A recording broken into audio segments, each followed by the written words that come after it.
Sadhguru, thank you so much. It's a huge Namaskaram. honor Thank you, that you've Nico. taken the time to talk to me here on my Leaders for Good series. And of course, in this situation, you have an incredible power to be able to help people because, as we know in the world, there's so much more suffering at the moment due to this corona crisis and many other crises. So it's a terrible time. How are you doing personally? Actually, I'm too busy, lot of things happening. One thing is, because we're in, a reasonably remote rural part of India, lot of migrant laborers are stuck here without any work. So, we are providing food and other things for them. We are also working with the state governments in setting up quarantine hospitals and all this stuff. Plus, we have nearly 3,000 people here living in the center. So every day I'm on the web between 6 and 6:40, plus we are on the television series and various other interviews. More than anything, giving out this message that, well, where every generation faces some kind of situation. At least we are not facing the Third World War, it's just a virus, we can deal with it. At least nobody is bombing our homes or shooting at us. If we are careful, if we are conscious, we can come out of this stronger and better. Above all, when is the last time for many people they got nearly 6 weeks of break from what they're doing? So this can be a tremendous time if people use this as a way to turn inward, upgrade themselves in some level. If everybody strives to, let's say, physically, mentally, emotionally, and in whatever they're doing in terms of their competence, 10% improvement if they do during this lockdown period, well, we will all come out as really wonderful human beings, that's what we must do. Let us not allow a virus, I know it has its power, but we shouldn't allow it to pull us down. We are much more evolved creatures, we should be able to come out on this, top of it, very soon. That's really powerful to hear from you that you're also spreading some optimism and giving us all personal hope as well. Can I just ask you, do you remember how we first met? Yes, I met you in Singapore. That was a one-way meeting though, I didn't meet you. I wanted to see you… I wanted to see you zooming, but you didn't start that day. And I saw you jumping in front of that car. I was fighting for the world championship and my car didn't get off the grid. I was stuck on the grid being on the first row. I was in the wrong paddock, I was in the Ferrari paddock. Oh, how dare you do that? How dare you be… Because you guys didn't take me. Well, the next time is in the economic forum in Davos, of course. Yeah, I was so honored. I walked up to you in the economic forum and I thought, you're never gonna know who I am or anything. And you said, I remember you from the grid in Singapore. I was so honored that you had watched me race even, so that was really… thank you so much for that.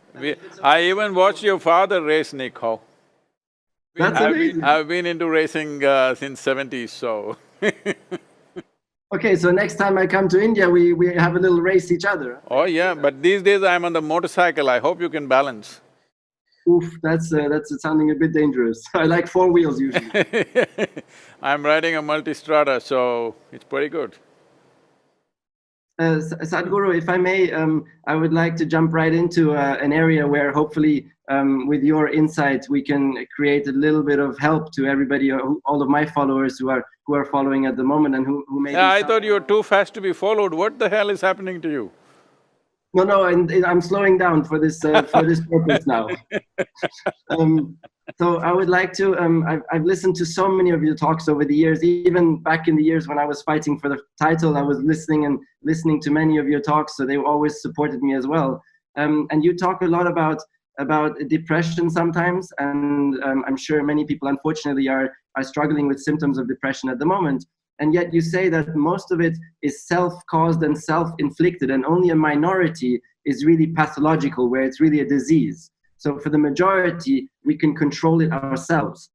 And what you say is that we need to learn and practice to keep ourselves more joyful. And I would like to ask you for a quick insight on what you recommend we can do to keep ourselves more joyful in the everyday moments at this period that we're going through. See, essentially we give it various names. We call this misery, we call this anxiety, we call this anger, we call this resentment, we call this hatred, we call this many things.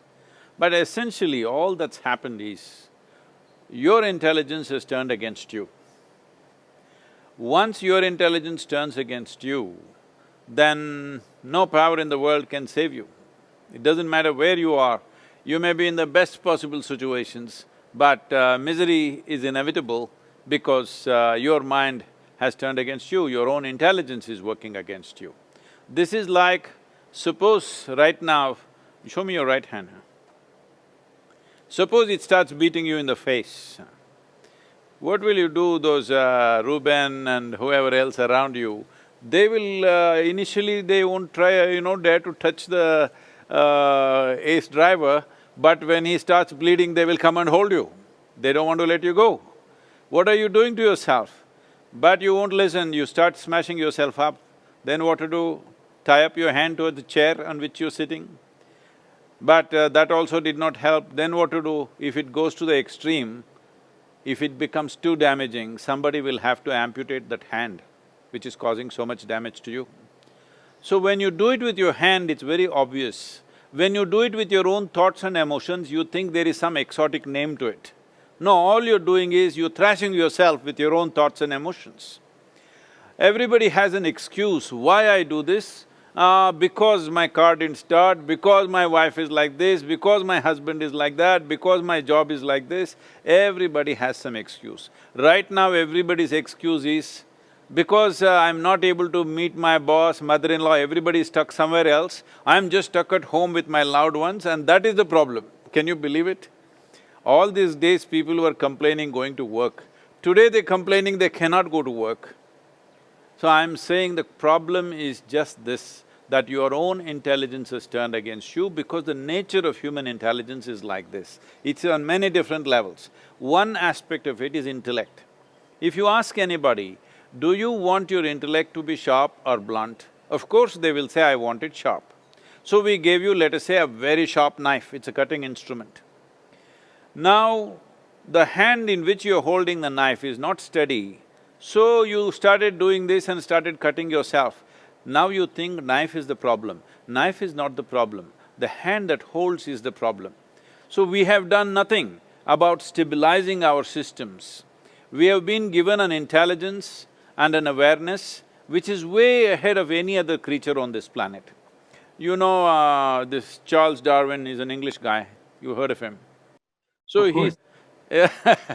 he said a goat could have become a giraffe over 1,000,000 years. A pig could have become an elephant over many more million years, but a monkey became a man rather quickly. How quickly means, see, the DNA difference between a chimpanzee and a human being is only a 1.23%. 1.23% is not a very big difference, isn't it? 1.23% difference. So physiologically, that is how close to a chimpanzee or gorilla we are. But in terms of our intelligence and awareness, we are worlds apart. Right now, this is all our problem is. We have an intelligence for which we don't have a stable enough platform, so it begins to work against ourselves. Now, the most important aspect is to create a stable platform, to create a body, to create a chemistry, to create a balance within ourselves so that this intelligence will work for us and it'll be a solution, not a problem. Everybody knows that intelligence is a solution, not a problem. But most people are experiencing their own intelligence as a problem. All the suffering that you see on the planet, except the physical things that happen to people, unfortunately, here and there injuries will happen, accidents will happen, wars will happen. Leaving those aside, rest of the human suffering is 100% on self-help mode. And can you give me, like, for the rest of my day, for example, something very specific to create this more stable platform that you're talking about? Is there one piece of advice for my day today that I could try and see if I enjoy that? Well, I know a little bit about your thing. At the age of 6, you started driving something, all right? Later on, by the time you got onto the Formula One track, you were 21 years of age. From then on, I'm sure 21, maybe you had more bravado, but by the time you got little mastery over the car, it took another 6, 8 years before you really have something. Well, Formula One car is a complicated machine, all right.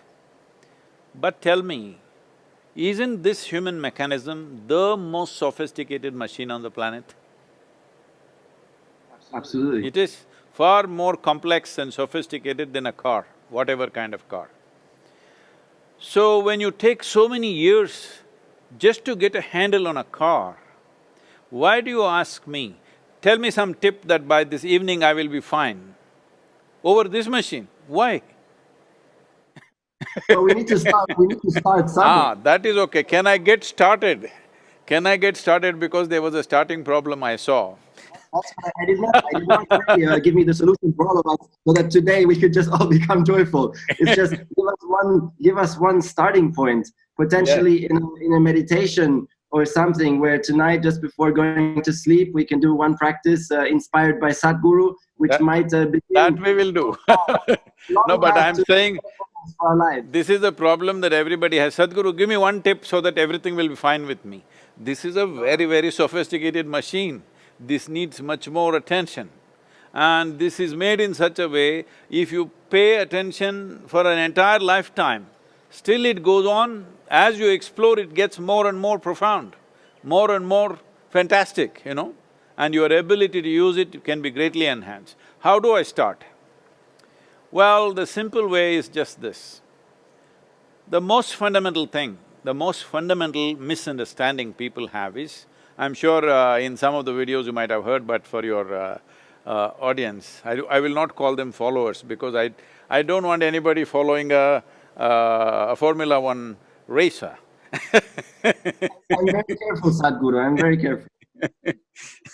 So, for them, the simple thing is this. You as a human being, as a life exists. This is there in everybody's experience. They know they exist. But right now when you're here, you think, this body is me. My thoughts, my emotions is me. But is it a fact that you were born only this much and now you became a full-grown man?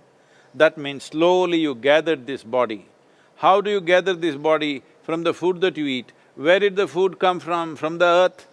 So the soil that you walk upon and the body that you call as myself are not different, it's the same thing. Most people do not get it till you bury them. You know, at that time they'll get it, but it's a little too late. But as I sit here and as you are there, it is a fact that we are just a piece of this planet. We gathered this from the earth. What we gather can be ours, can never ever be us, isn't it? See, probably when you're driving this car totally involved, it's almost like an extension of you, it's not really a car, it's you. But you get off the car, you get out of the car, so it is okay. Now the problem with the body is, you're into it and you never get out of it. Only once you get out of it, by then it's too late. So this is the essential problem, that people are stuck in their car. This is a vehicle, if you see this as a vehicle, they're stuck in this vehicle, they never get to see that vehicle and them are two different things. As it is with body, that it's an accumulation, so is the content of the mind, we accumulated it over a period of time. So what you accumulate will always be yours but never you. So this much they have to get, that what is me and what I have are two different things. Like my clothing is, my body is, I've gathered this, I've gathered that. If this distinction comes, this is the end of all suffering, because there are only two kinds of suffering in human life, physical suffering and mental suffering. There is no other suffering. If you create a little distance between yourself and your body, between yourself and your mind, this is the end of suffering. So when will I have this? Well, we can do it right away. Well, you should download an app that we have, it's a free app, anybody can download, it's called Sadhguru app. Here there is a practice called Isha Kriya. This is a simple way of bringing awareness to what is your body and what is you, what is your mind and what is you. Once there is a tiny little bit of space between you and your body, between you and your mind, this is the end of suffering. Well, when you do it, it may be there for a few seconds and then when you open your eyes, again you're stuck in it. But daily practice, if it happens after some time, if you sit here, you're conscious that what is you and what is your body are separate things, then this is the end of suffering. A new level of balance will arise in every human being. Without balance, whatever competence we have, whatever capabilities we have, whatever intelligence we have, will only work against us. So Sadhguru, if I may try and interpret that a little bit, I would suggest as well to my audience to take some time to sit down peacefully and start practicing this. And if I may say, then maybe we can look at the racing car, my racing car where I'm sitting inside, being like my mind that is in my head. And if I'm able to take a step outside of my racing car and observe my racing car, which again is my mind, my ego, my desires, my sufferings, my thoughts, and if I take one step outside and I observe my racing car, but I keep appreciating it, but I'm aware of what the racing car is thinking, is desiring, is trying to possess, and all of that, that is the kind of distance that you're saying we should practice. So being aware of thoughts and ego and all of that. See, if you want to fix your racing car, you have to get out of it, isn't it? Yes. When it's working well, it's fine. If you have to fix it, you have to get out of it. I saw you getting out of it that day, but you didn't fix, you danced in front of it. It's true. I couldn't fix it so quickly. It would have taken me the whole journey of life to fix that one. It's a very complicated machine. I know. Okay, well, thank you very much. And I wanted to touch on one more thing. You used to be a businessman 10 years ago when you were 25 years old. You used to be a businessman. Thank you. Thank you for that 10-year compliment. How did this transformation that you undertook for yourself, turning your life into a life of service, practicing yoga, teaching yoga, meditation, how did it transform your inner self? Possibly exactly in this awareness that you've gained now. Can you explain that a little bit to us? Now you want me to share my great failures in my life. See, this happened to me. Yes, I was in business. For those days, I'm saying. Not like today, some guy starts a Facebook and makes $100 billion in 2 years, not that kind of success. But for those days, where I was, it was considered a big success in 5 years' time. Everybody said, oh, he is doing fantastic, whatever. Well, my idea was not to do fantastic. I crisscrossed India on my motorcycle at that time. And I realized that my problem was I couldn't cross the Indian borders and ride on because of various things. So I decided I will start some business, make some money and then ride away. But then success came. Success is a trap. Once it's successful, you can't get out. You did a wise thing. When you got the world championship, you got out. That's a very wise thing. But success is a trap. When you become successful, you can't get out of it. I thought 2 years business and then I'll ride away. Then it became became 4 years, 5 years, became very successful, over half a dozen businesses, all kinds of things happening. So one afternoon, I just went and sat on a hill. Suddenly I did not know which is me and which is not me. What was me just was all over the place. Were you suffering? No, I was very successful and happy. But was it true happiness? What is true? I was happy, it was true to me. Maybe others were not happy about me, I don't know. When you're happy, always somebody is not happy, you know what to do. There are some people who become miserable simply because others are happy. There are a whole lot of people like that, unfortunately. So On the hill, I interrupted you, sorry, on the hill. Tell me, tell me. Yeah, you were speaking about how you were on the hill reflecting. Yeah, so I sat there and, I thought it's just 10 minutes. I had my eyes open. For the first time in my adult life, tears were flowing, which was impossible with me. I lived like that. But tears were flowing and 4.5 hours passed away and I was dripping ecstasy, every cell in my body.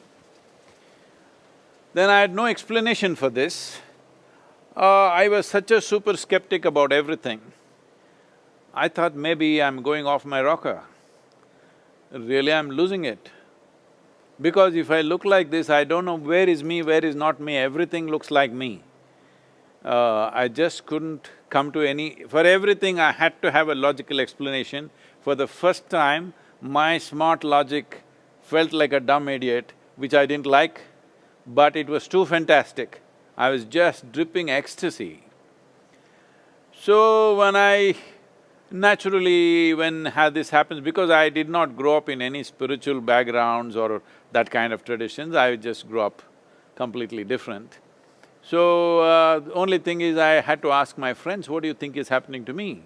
They said, come on, what did you drink, what did you pop? This is all they could ask me, because there was no context for what was happening. After a few weeks, I knew I have hit a gold mine, something fantastic I have hit. Then I saw all I have to do is if I sit here without messing with my mind, I'm just ecstatic. Then I thought, this is it, I found it. And I sat down and made a plan. On that day, the world's population was 5.6 billion people. I sat down and made a plan, in 2.5 years' time, I will make the entire world ecstatic. Ambitious. 39 years working incessantly, 7 days of the week, 365 days. Well, people say we've touched over 1 billion people today, but that's not my idea of the world. So I was just about to tell you, now I'm condemned to die a failure, but a blissful failure. I know, because people are so invested in their miseries, they're not going to give it up. Even if it's horrible, they won't give it up because it's their horrible nonsense. So, getting them out of it takes lots of work. This is why I structured this program called Inner Engineering and started offering this in many ways. Essentially, this is an effort to rub off that blissfulness within me upon everybody else. Well, a few million people are like this today. If they close their eyes in the morning, tears of ecstasy are coming out of them. It's wonderful. Actually, recently, a journalist in America asked me, Sadhguru, if there's one single achievement in your life, what is that? I said, tears. He said, what, tears? I said, yes, tears, because every day, wherever I go, whichever part of the world, every day I see tears of love and ecstasy around me. I think this is the greatest achievement I have. People melt, that's wonderful. They are not like hard rocks. Sadhguru, thank you so much for your very, very kind words, and I'm wishing you lots of that you're able to support many millions of people with your Isha Foundation, particularly now in this Corona times where you have so many thousands of volunteers who are delivering food and everything. So I really hope that you're able to successfully help so many millions of people. Yeah, we are in the process of mainly food has become an issue because I want to make sure in this region that well, the viruses, the threat is always there, but I don't want people to die of starvation. So we are mainly focusing on providing food for those people who have no livelihoods and moving in that direction. Many things are being done, our volunteers are on the ground doing fantastic work. I even took time to paint something and it looks like it's going to sell for a pretty good amount. 50,000 I saw, which is fantastic. It's still going till 30th, they're bidding, let me see.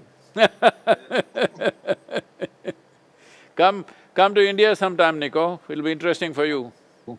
I would love to, together with my wife, I would love to Yes, visit. both of you should come. We have a beautiful center here at the foothills of Velangiri Mountains. Our backyard is over 10,000 square miles of rainforest. Wow, wow, beautiful. with wild animals, everything. Come sometime with your children, it'll be fantastic. With great pleasure. Okay, Sadhguru, Namaskar. it was an Thank you. honor. Bye, bye. Thank you very much. No handshaking, okay? This is what you No, no, no, do no, from no. now It's on. elbows now. Like, No, not even that, this is good. and please, everybody, follow Sadhguru on YouTube as well. It's an incredible channel you have there. Super inspirational talks and videos. Thank you. Well, Nico, I will do one thing to you. I will send a inner engineering online link for you. I want you to experience that you and your wife can go through this. Okay, thanks so much. I will definitely look into it. Thank you. We will send it to you. Namaskaram.